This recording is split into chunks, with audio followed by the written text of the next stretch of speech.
ladies and gentlemen, moving on. As our workforce evolves, so must our training. We need to engage diverse, multi-generational and multicultural teams effectively. So to moderate a panel on workforce training in IOSH, please welcome IOSH's Business Development Manager, Greg, by the way. Here he comes. And with panel members, Longanathan Ramachandran and John Dunn. Gentlemen, we got. And I haven't forgotten you, Graham. I was just waiting to fill up the next seat. And another one of my colleagues from IOSH, from our training network lead, Graham Primrose. Over to you, Greg. Thank you. Thank you. Hello, everyone, and welcome to our panel session. Today, we're going to be talking about safety reimagined, workforce training in IOSH. And we've got some fantastic panelists with us today. Longanathan from DP or from Dry Docks World Dubai, Senior Instructor in Health and Safety and Talent Performance Management Department. Then we've got John Dunn, Group Head of Health and Safety from Red Sea Global, and Graham Primrose, Training Network Lead from IOSH. So all of our panelists will bring a really nice, distinct perspective on this topic. And I think there'll be a lot of people in the audience today who will find this one particularly interesting. So we'll start with our first question, which is going to be around the shifting workforce and traditional training challenges. So we'll start with John. John, how have cultural diversity and the need to retain knowledge in high turnover, high risk environments forced you to look to less traditional methods of training? Hey, thanks, Greg, and hi, everyone.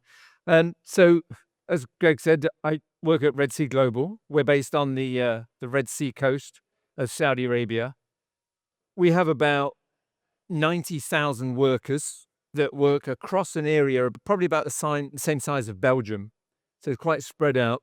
It's an incredibly diverse workforce from many, many different parts of the world, and in many, many varying levels of skill as well. You've got some that are very, very basic level, sort of language skill, even sort of work-based skill, and you've got some others that are probably a bit more advanced, a bit more experienced. So the challenge, one of the challenges we have is how do we deliver really effective and successful training to such a large workforce and such a diverse workforce. And I guess the other thing I'd say is it's quite a pressurized environment as well. So we've got a short time frame to deliver quite a lot. It's like 55 assets. That includes 2 airports, 2 hotels, schools, around about 55 different hotels, water sports based activity, land based activity, mobility, logistics. I mean, literally it's nothing. There was nothing there 5 years ago. It was just desert, sea and sand. And now obviously it's 2 huge communities, one around 35,000 people and the other one around 25,000 people. So how did we go about doing that? That's the challenge. You couldn't take off 200 or 300 people, stick them in a room for hours on end and teach them in traditional ways. So we had to come up with quite a sort of a unique way of doing it. And one of the ways that we've tackled it, and we can elaborate more during this session, is we actually built our own, it's a purpose-built training academy from the ground up, really, with nothing there. As I said before, we built it ourselves and we deliver the training ourselves. And we do that because, one, we know then we can deliver effective and quality level of training, but also it's the right type of training because we know what the needs are. You probably know yourselves. When I first joined Red Sea Global a few years ago now, the main thing that people used to say to me was the contractors are rubbish. They're terrible. Their quality is really poor. They don't know what they're doing. They're so unsafe. And I'm like, what are we going to do then? Because there's no more waiting around the corner. That's it. That's who we've got. So we're going to have to sort of train them. We're going to have to train them ourselves. So we're going to have to make them better. We're going to have to provide that quality. We're going to have to provide those skills. So that's kind of what we did. And that's how we started. And I actually visited Red Sea and visited John earlier in the year and saw their training centre. And I think the real beauty of it is that, particularly because of the remote nature of where you are, you need to have all that facility on site. You need to have it there, and I think it serves a fantastic sort of purpose, really, for you. So, question for Logan. Logan, from your perspective, how have you dealt with the cultural diversity in Dubai? I know Dubai has got, I think it's 170 different nationalities living here with multiple different languages. So, what have you done to sort of work around that challenge and work around that um more sort of or less traditional style of training for your people? Exactly. Now, mic check. You guys can hear me loud and clear? Yeah. So, like what John had said, we don't have a massive workforce like 90,000, but still, we have 15,000, which includes both the dry docks, our own employees, and we also have subcontractors. And more importantly, we have people from so many different nationalities. They speak so many different languages. And even though English is a common language for all of us, but still, the accent that we speak, it's all the dialects and all these challenges has put forward to a question to us. How about the conventional training for the next 15, 20 years, or think out of box, do something different? Now, that's when we started exploring the options like VR trainings, virtual reality. We moved on to augmented reality, AR, and there's something called MR, mixed reality, and then simulator based. So we are just exploring. We keep pushing. Why? Because the question to us is it just a compliance led training that is what you're looking for, or do you want something to change your performance in the yard when people work? Are they going to be safe? That's the question that we had. And classroom training, trust me, nothing can replace a classroom training. But having said that, we wanted to put forward to a group of different type of trainings that we can have, which will definitely make our employees feel wow. So imagine a 3 or 4 hours training when you come and sit in the classroom. Many people get what we wanted to deliver to them, but some of them, it just flies over their head. And more importantly, I tell all my people around me, getting a 6 to 8 hours of sleep is very important, but they take it very seriously during my training. So that I don't want them to do. So I want them to be completely hooked to something that we can offer them. And that's where we thought, okay, we have to have mix of classroom trainings, the conventional ones, and we will bring in all these new technologies which will definitely cater to our need, which is not one size fits all. We have multiple options. Which suits you, you can go forward. So that's where we got into the more diverse techniques of delivering trainings to our people. And I think it's a really important point that Logan raises. It's because a lot of people don't. They think that there's lots of new innovation, there's lots of new ways of sort of training. Everybody wants to run and towards that, don't they? It's really exciting. It looks good, and it's a nice headline as well in a story. Definitely. But you've got to pause and think, what is the best type of training for the audience I have? It's as basic as that, and it could be a mix. It could be classroom based, it could be practical, it could be on the job, or it could be virtual. Your strategy needs to sort of consider what is best for the sort of particular sort of candidate, the particular audience you have. And I think in the construction sector, from your side, John, you've got so many opportunities to create environments where your workers can learn on site. And I think that's what I've noticed from going around the Middle East and going to different construction companies, that a lot of them will have areas of their site that are dedicated to training or dedicated to upskilling their workers on specific topics. Yeah. And I think that almost in a way replaces VR, because you've got that real world look at things. Whereas from Logan's perspective, in a shipping environment, you don't really want people practicing in real time, do you? You want them away from that site, and you want to give them training where they can be comfortable and feel safe. Where I think in construction, it's a bit more hands-on. Would you agree with that, John? I would, yeah, absolutely. And I also sort of probably want to get across as well is when we probably talk about training, most people think about, you've got an audience here and you've got an instructor here, and that's kind of your training, or you stick someone with a headset on. But training is much more than that, and should be much more than that. When I think about training can be, a visual standard placed next to a task where somebody might see, read, take the information in, and then understand the best way of doing that task. That's training as well. even sort of micro type training where you're sending instructions to people remotely, whether it's on a sort of device or via a field tool or something. That again is training as well. And I think you can fall into a trap of thinking there's just one definition of what we mean by training. I'm probably, teaching everyone stuck eggs there. Everyone understands that. But it's when you talk to, you could do virtual reality. What did you say as well? Mixed reality? Mixed reality. Yes. Mixed reality. I'm so far behind. I need to catch up.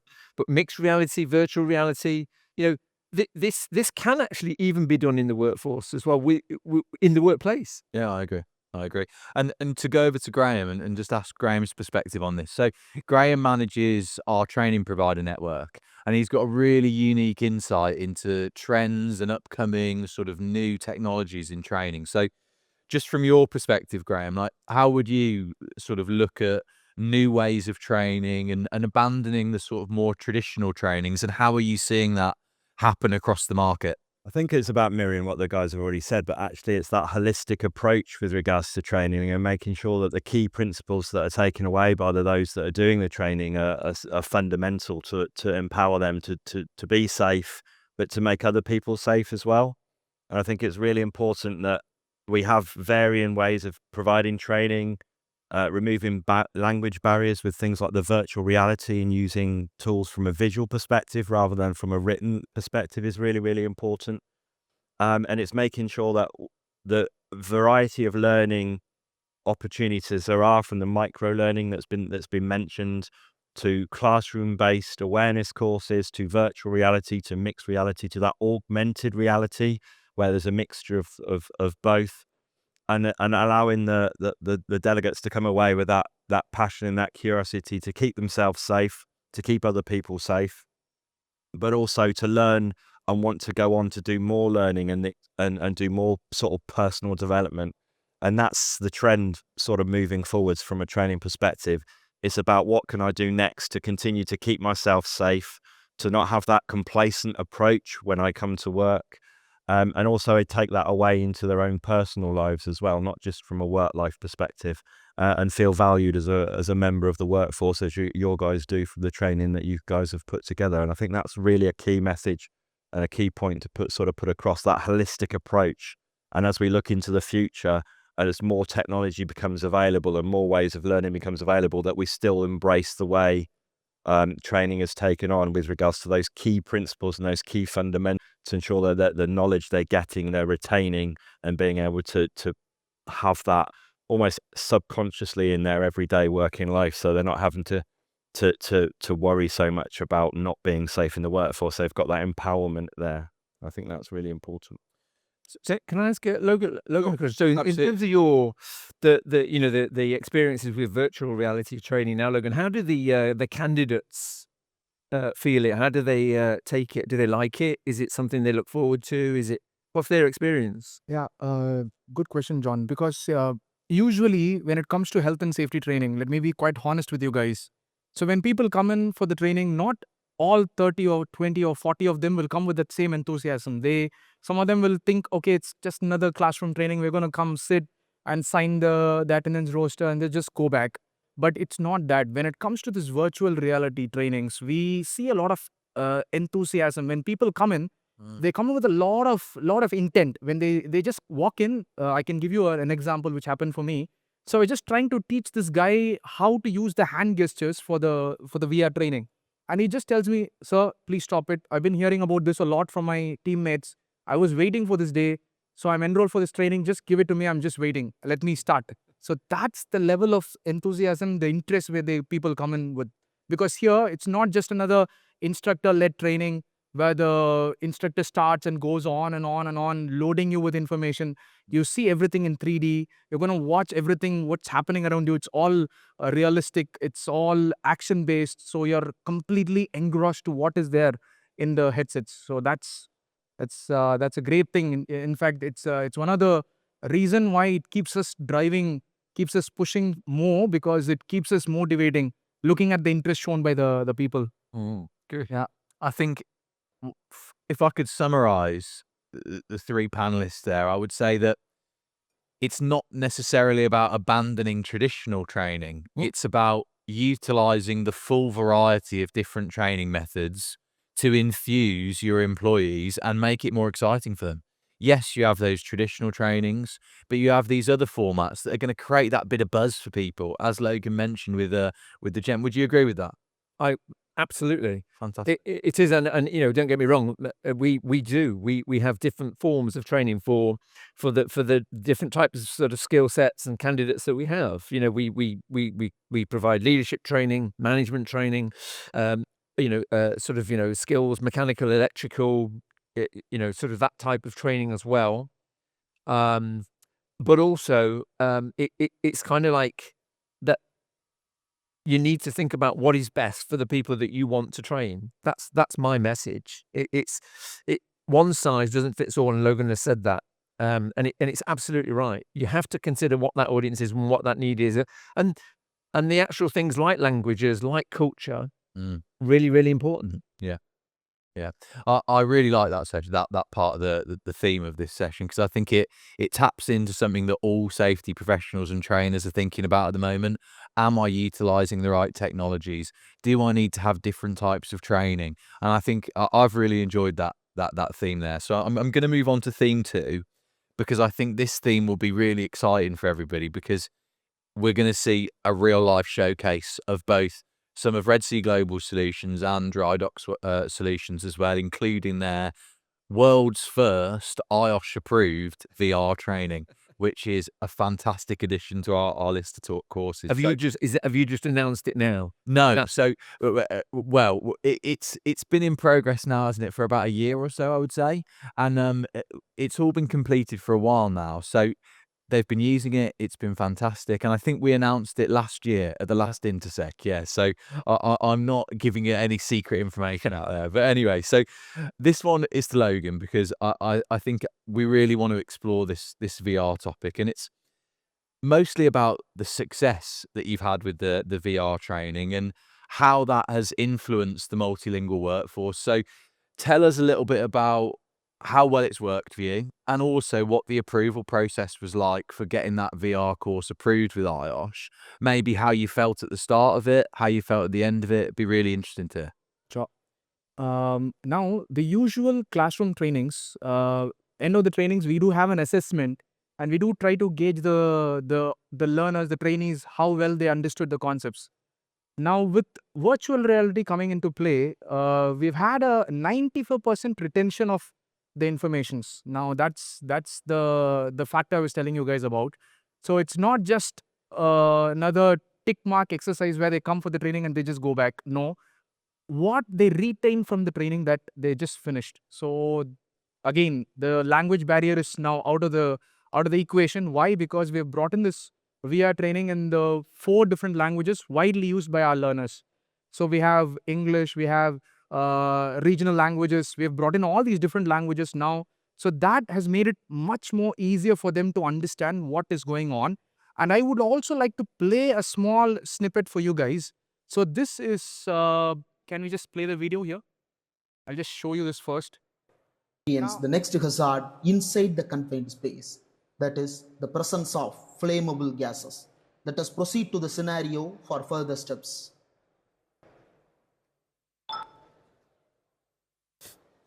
So they are inside the tank now, and there is flammable gases. Please check your PGD. A fire occurred due to the presence of flammable vapors released from the cargo line as the LEL level increased during hot work. Please grab the PGD from the holster to check the flammable gases level and place it back. So now Before entering inside the confined space, ensure proper ventilation is provided to remove the presence of the flammable gases. Please use your hand to touch the ventilation and place it near the confined space entry manhole. To ensure a safe working environment inside the confined space, verify and confirm that a valid confined space entry permit is available before entering. Please use your hand to touch the permit card to confirm its presence. Before entering inside the confined space, verify the confined space daily gas reading status record form 644 and check the readings. Always ensure the LEL level is 0% as mentioned in the permit. Ensure a blue or green. Please move towards the highlighted point.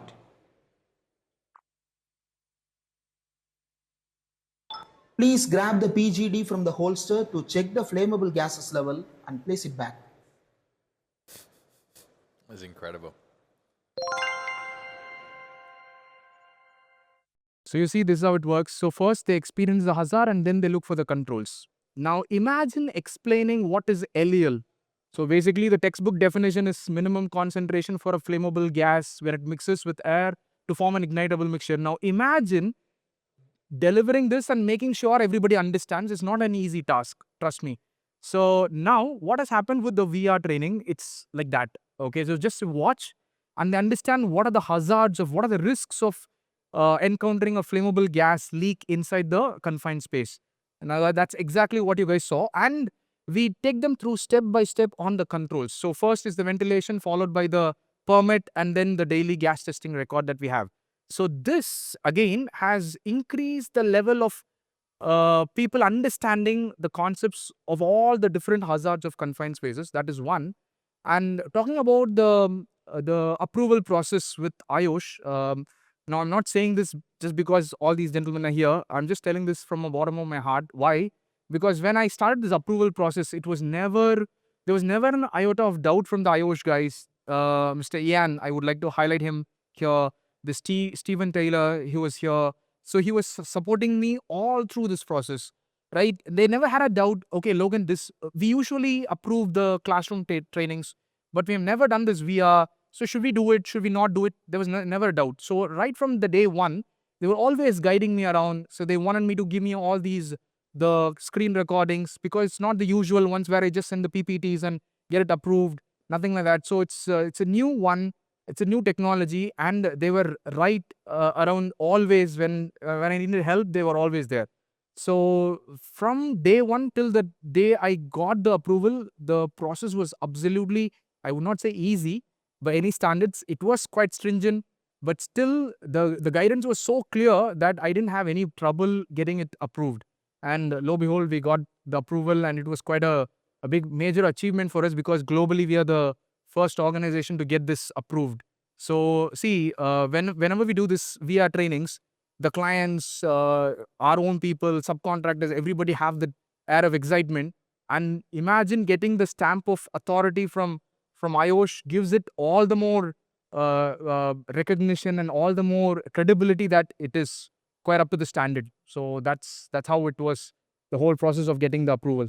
Thank you for that. I appreciate it. And when it comes to our approval process, there is a back and forth inevitably between IOSH and the provider who's offering that course, because we want to work with people. We want to have that partnership where we give an idea, they give an idea. It's not something where it's a one-way relationship. It's a two-way relationship. I think that's fair to say. So, But I mean, it's so important, Greg, that organizations such as yourself are embracing this approach to training, because if not, you're just going to be dead in the water. You're going to be the HP, the Nokia. You're gone, because you have to move.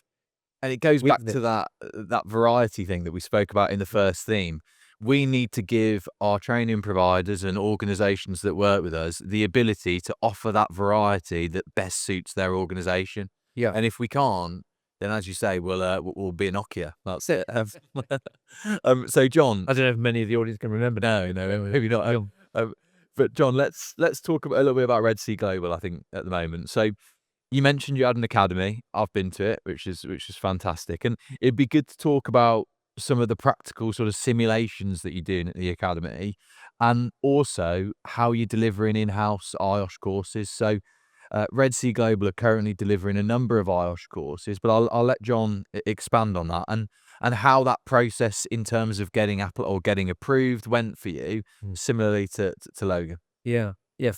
So I haven't got anything as exciting as a video like that. We've got some pictures that sit in at the back. I think you might be able to see them. But as we said, I mean, this is it's pretty basic. It's back to basic stuff. It's a training academy. It was built from scratch. I remember when the guys came to me first and they said they want to do this, and I said, well, how much is it going to cost us? And they said it was about 7 million SAR, and I was like, what? Get out of here! There's no way. So SAR is about the equivalent of sort of dirhams. So, but what they did was they went to the contractors themselves and said, look, we want to provide a service. We'll get the land together. We'll establish all of the programs. We'll come up with the sort of subjects. We'll figure out what we need to do, provide the trainers, if you can help us build it. So it really was a sort of hands-on effort. We had contractors, volunteering and sort of helping us do the groundworks. We had contractors giving us sort of office buildings and materials.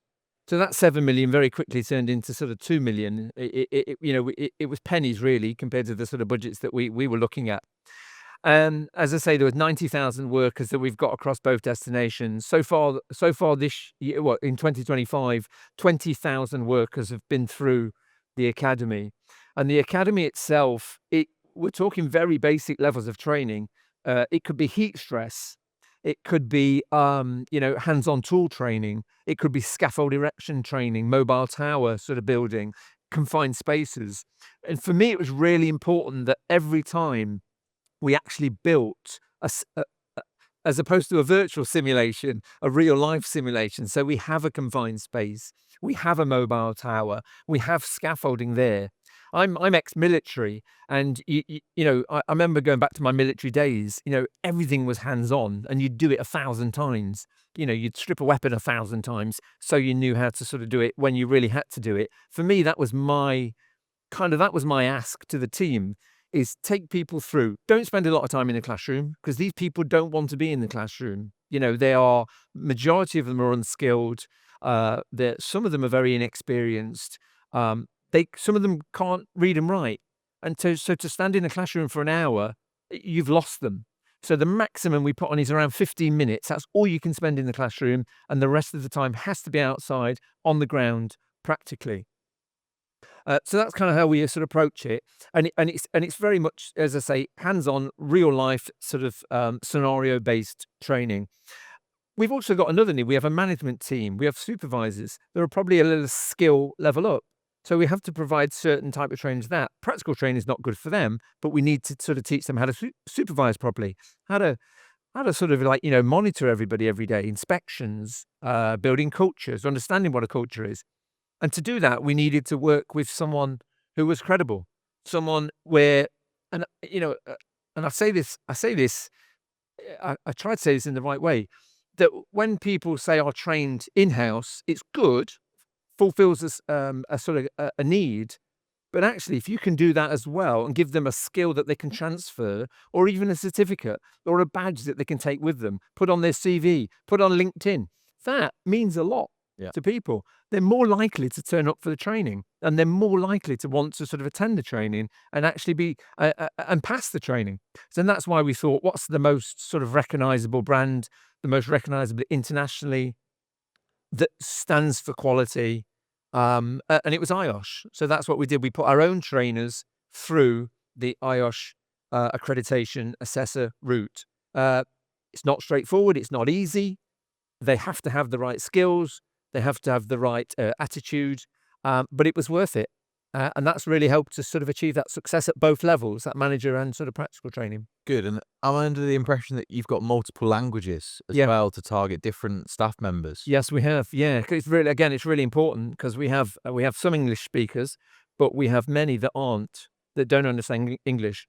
Arabic, obviously, in Saudi Arabia is very important, but also lots of sort of languages in the sort of Bengali, Bangladeshi, Urdu, Nepalese. We have so many different workers, so we have to look at different type of sort of languages that we're delivering. Fantastic. And how have you seen, particularly on the manager's side, how have you seen that change their behaviours? Is it something that you can see an immediate difference with, or is it something that maybe is more over time? I think the biggest thing I noticed is, and Logan picked up on it, was the enthusiasm for the training. I worked a long time in the UK. And when you mention safety training to people in the UK, it's like they kind of glaze over, and it's like, oh no, it's either great, I get out of this for 4 hours doing nothing, or oh no, I've got to sit here for 4 hours and listen to this. I don't think we've ever seen that. We see people that are really enthusiastic and they are really glad to be there in the academy. And even our managers, because the training is very structured and they're going to come away with something that they can promote themselves with. Yeah. It's a really different ballgame, I tell you. I like that. I really like that.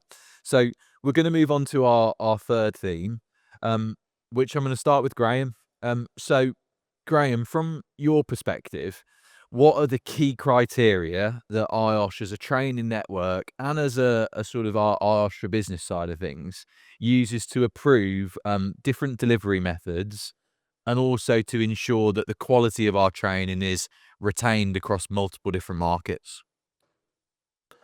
It's pretty simple, really, from our perspective. It's from an IOSH perspective. We're a membership organisation. We have IOSH members that go through a strict criteria from an IOSH perspective, and we mirror that with regards to our training. So all the trainers that deliver IOSH accredited or IOSH approved courses have to have the same level as those IOSH members. They go through a strict process from an OSH perspective, and it's mirrored within our training. We have a number of our trainers that work for training providers that have got teaching qualifications. So they've actually got qualifications, level 3 teaching qualifications.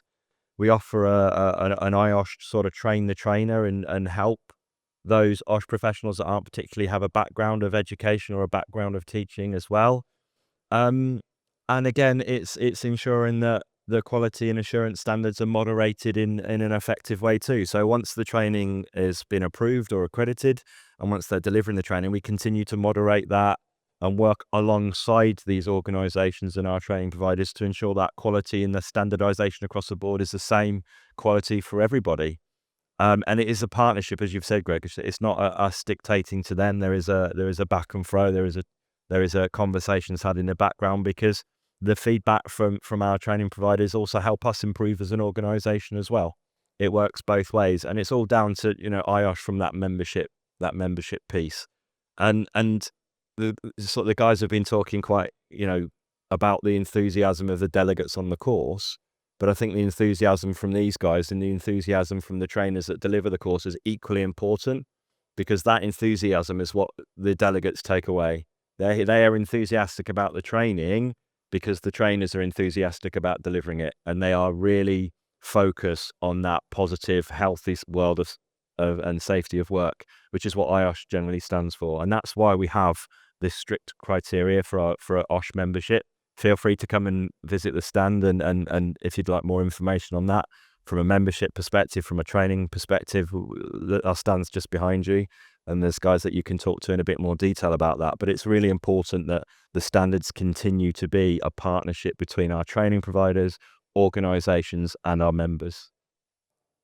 Thank you for that, Graham.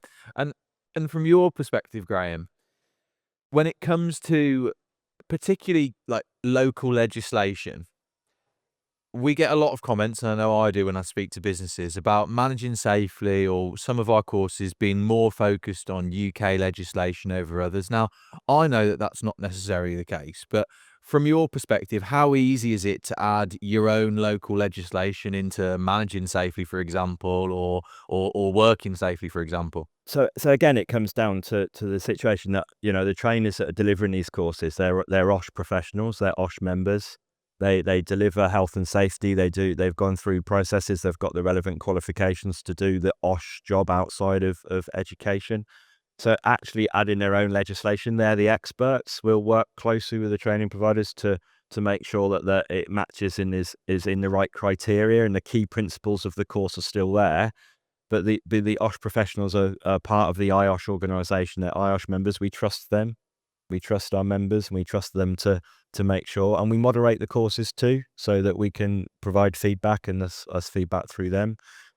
We are in the process of looking at content improvement with regards to some of our awareness courses, which will make it easier for our training organisations and other organisations to add more specific value in terms of the courses that they're delivering, so they can add real world examples and real life legislation.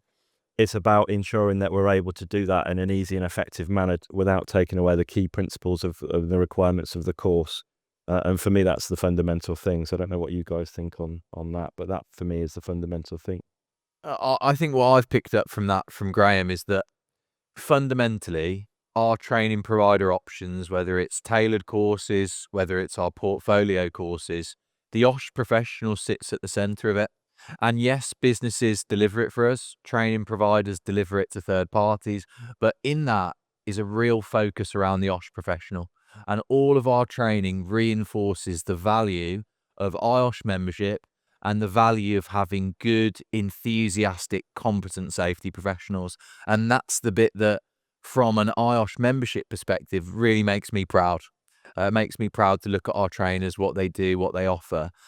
And it means that businesses really understand the value of IOSH, not just to their workers, but to their overall reputation in the market. So we're on to our last theme now, and thank you for that, Graham. I really appreciate that one. So we're talking about return on investment. Now, as safety professionals, if you're talking about a new form of training or bringing in a training program, one of the first questions that's going to come up from your senior leadership is, what's the return on investment going to look like for us? How do we measure some sort of return on investment for this? Because it's all well and good talking about these amazing new safety innovations, but it's got to make sense from a business perspective always. And I think safety professionals, more than anyone, have to really reckon with that battle around, if we're going to do something, does it make business sense to do it? So I think, John, I'd like you to answer this one firstly, and it's how would we demonstrate a return on investment for training programs that are engaging and innovative? What metrics would we look at, and how have you thought about things at Red Sea Global from that perspective? Well, the first thing I'd say, Greg, is that's not the first question you get. The first question is, how much is it going to cost me? Then it's, what do I get back from it? Yeah, I remember years ago, when I was at Balfour Beatty for many years, 15 years, and I talked about training for drivers at the time, and said, I'd like to do this driver training, and the response I got was, well, if we train these drivers, that they're just going to leave and go down the road to the next competitor. And my response to that was, well, what happens if we don't train them and they stay? And he was like, that's a good point. Absolutely. Yeah. So in terms of return on investment, for us, it's quite simple. We've noticed a huge sort of drop in the number of incidents on the sites. And the kind of way we focused our training programs were on those incidents, those types of events that actually caused the accidents in the first place.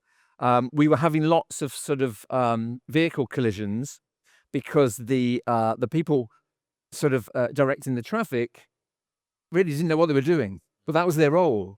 Yeah. So something as basic as we developed a program that taught them how to do it properly, gave them some better set of skills. We've seen vehicle collisions drop considerably. So that's one of the really, really basic ways of your sort of monitoring your return on investment. What are you getting for what you're putting in? We're seeing a lot more quality of work as well, improvement in the quality of work that's delivered. Now, that doesn't necessarily mean we're teaching people how to put cladding up properly or how to concrete or inspect certain bits. But what it is doing is, the more skills you give an individual, the more professional that they feel themselves. Therefore, it raises the standard of their quality. So we've noticed that in terms of the sort of quality of work that's delivered in general. Even something as basic as sort of PPE use, using PPE compliance. During the training programs, we teach people the kit that they should be wearing, what you should be wearing for this particular task.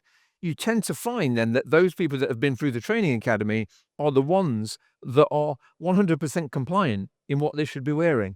So there's many, many sort of practical ways in which you would you'd recognize that return investment. In terms of KPIs, I think it has to be things like, incident rates. And specific to the training, I think it goes back to that first theme that we spoke about, which is that training has to be well thought out and specific and right for that specific person or specific employee. and measuring the KPI has to follow that theme, which I Yeah. think is really interesting. Yeah. And just to bring Logan in on this one, how have you used KPIs, and which KPIs have you used related to particularly the VR training and its effectiveness? Greg, see, for us, luckily for us, see, the VR technology is not cheap. Okay. Okay, it is quite expensive, not Right. to a very gigantic level, but still, thanks to the management that we have, so we started shifting towards something which is probably the future.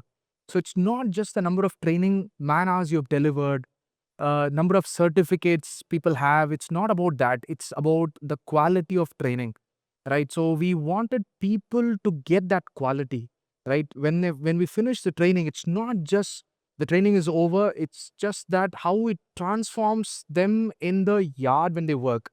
So when you want that shift, we wanted a management which listens to this and backs us, supports us on this. So yes, the return on investment for us, it's the number of incidents like what John mentioned, it's drastically reduced.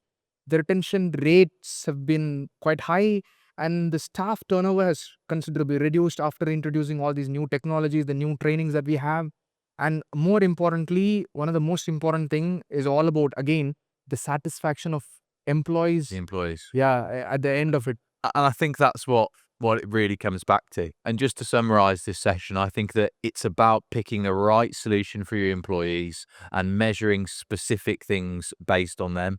And I think that's the thing I've really took from this, that it's really about making sure if you're going to do something related to training, it's specific. So I've just seen we are about 49 seconds over our time limit, and I'm getting daggers from the people on the agenda. So thank you very much. Firstly, to our panelists, absolutely brilliant. I think they've all provided a really fantastic insight, and thank you to our audience for listening. So if we could just have a round of applause for the panelists, I'd be really, really grateful for that. Thank you.